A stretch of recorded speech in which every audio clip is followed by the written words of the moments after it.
What's going on, Fancy Fam? Welcome back to my channel. If you guys are new here, I'm Ashley, owner of the Fancy Firm. I am a realtor, interior designer, and real estate investor. And I basically started this platform to bring you guys on the journey along with me to flipping fancy. So I am showing you the real life version, not the edited, pretty little HGTV version. I'm taking you start to finish through all my projects and showing you exactly what it's like to flip houses in Atlanta. So we are here at Cruella.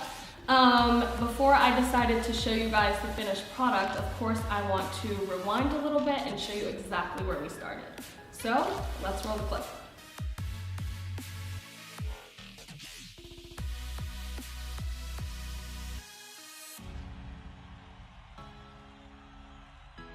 So now that we have acquired this new property, there of course are a few things we like to look for when buying new properties, such as location, square footage, potential, and parking situations. So this one is located on a gorgeous corner lot, which is a huge selling feature, and it's literally right across the street from the entrance of the Beltline. So that is a huge bonus for us. Then you have ample parking. You have a lot larger of a private driveway, which a lot of homes in this area do not have that. And you also have street parking on both the front and the side of the house. So tons of parties, lots of parking, right? Lastly, there was a ton of original square footage here. We actually just had to open up the floor plan a little bit, reconfigure the layout, and optimize the flow, and we never had to add any square footage. So that was perfect.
And of course, like any flip, you're gonna incur a few challenges, some expected and some not. So we had quite a few challenges, which made this renovation a lot longer than planned and took us a little over budget, but they were challenges that needed to be addressed in order for us to be able to successfully flip this house when we're finished. So we planned for things like landscaping, obviously exterior renovations, and a brand new facelift on the outside, but we did not plan for things like leveling this house. It was so kind of all over the place.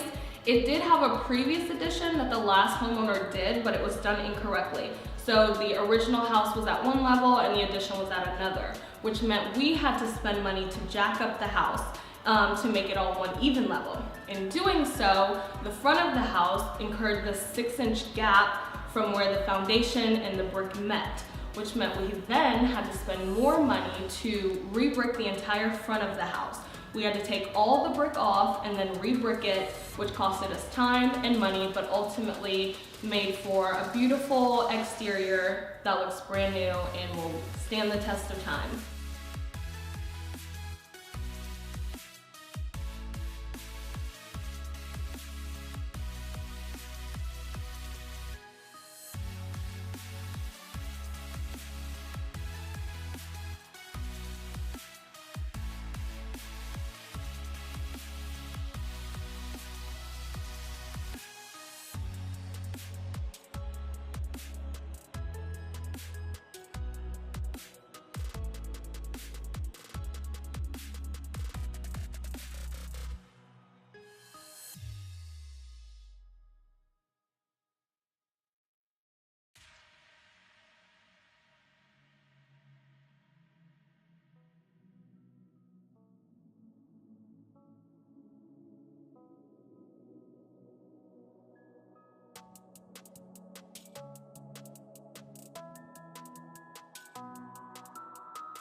dilemma. So this area we have framed out for the secondary bath, right? With a laundry closet right next to it for a stackable. This is just an extension of the master over here, and then this is half bath. We enter here next to the master. But now the secondary bath is too small, so where do I move this laundry? I don't want to get rid of the half bath over there. That was originally laundry room, and we moved it over here to get a half bath in here to make it a 3, 2.5. But now this is the secondary bath, and it's too small. And then this laundry over here needs to be moved somewhere else. Decisions. So we are on maybe week 4 here at Cruella. We had to take down all this brick to fix some foundation issues. Got our new windows in, so we're about to start re-bricking. We got a new table out front. And she is coming along very nicely.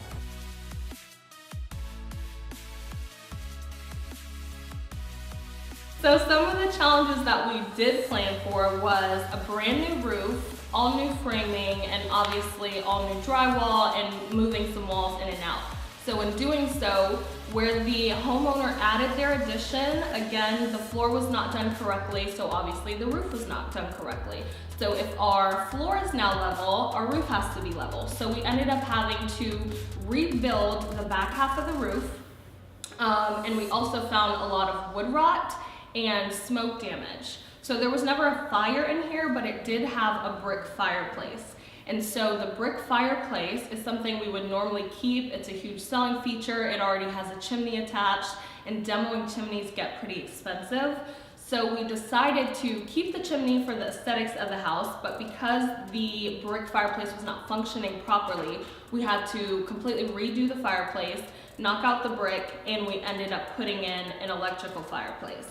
The reason we did that is because the smoke, instead of blowing out through the chimney, was blowing into the house, and that was a very costly fix. Since it was blowing in the house, it was causing all that smoke damage, which in turn messed up a lot of the rafters in the roof, and we had to rebuild the roof. So in leveling the floor, we found that there was a lot of dry rot underneath it. Just like anything we do, we have to make sure our foundation is always solid before we can build and me come in and make it pretty. So we had to replace all of that subfloor, which obviously costed more time, more money, something we didn't budget for, but it was a necessity, and those things always have to get taken care of first. Another challenge that was unexpected but very necessary was spending money for a retaining wall outside and to re-pour the concrete sidewalks. So anytime you pour concrete is expensive. Anytime you have to deal with retaining walls are also expensive. So those were two things we did not budget for that kind of took us a little over budget in time, but were very necessary. The retaining wall basically holds up the structure of the landscaping. So we're kind of a little bit on a hill, and there's a retaining wall that prevents rain from going over, landscaping from overgrowing, and it was brick that was basically falling down. So we had to pay money to get that re-bricked as well. And then our sidewalk was so kind of crumbled and old, it was not something that you could really physically walk on from the street to the house. And obviously when selling a house, that's a huge factor some people will consider. So we did spend the money to get those things redone. We're very happy with the work that got done, and it ended up making a huge difference in the exterior of this house.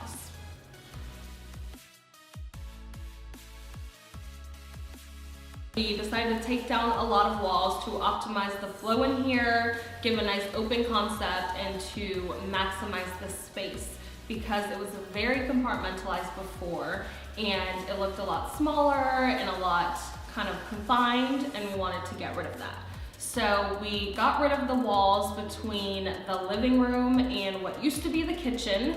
The kitchen was kind of in the middle of the house, and there were living room spaces on either side. So there was like more of a formal and more of a kind of loungy family room, which was the addition that the homeowner added.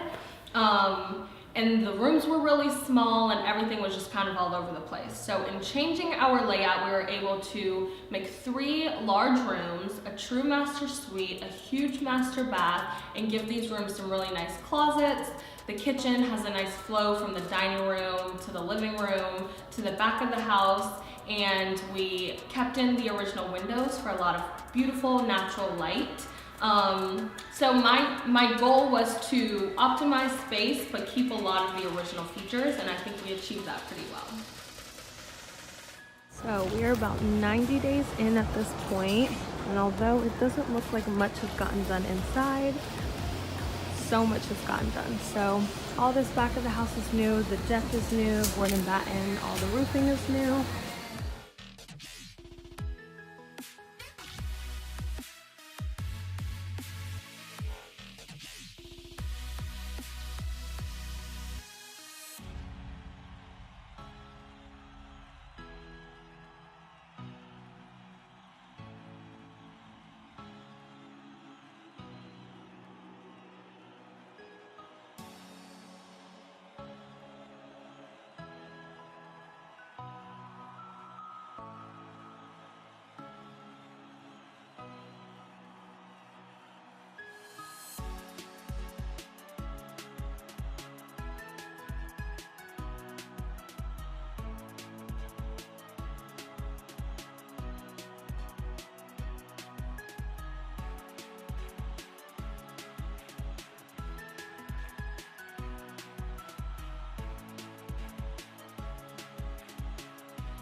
Another issue.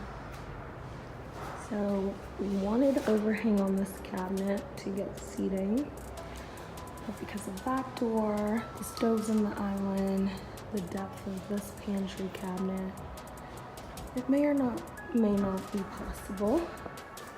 So that's close to 13. So that's my marker, my 12-inch marker.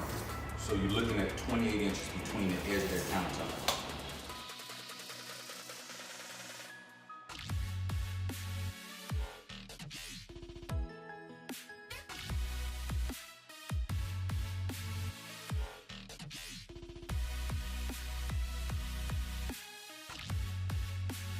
All right, now that we have recapped and show you exactly where this project started, we are so happy to be done.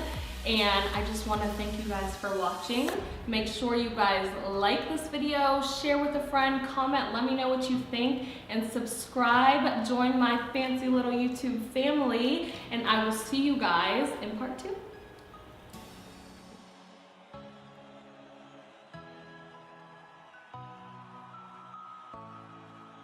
With anything, relationships, people, friends, houses, if you're fuck.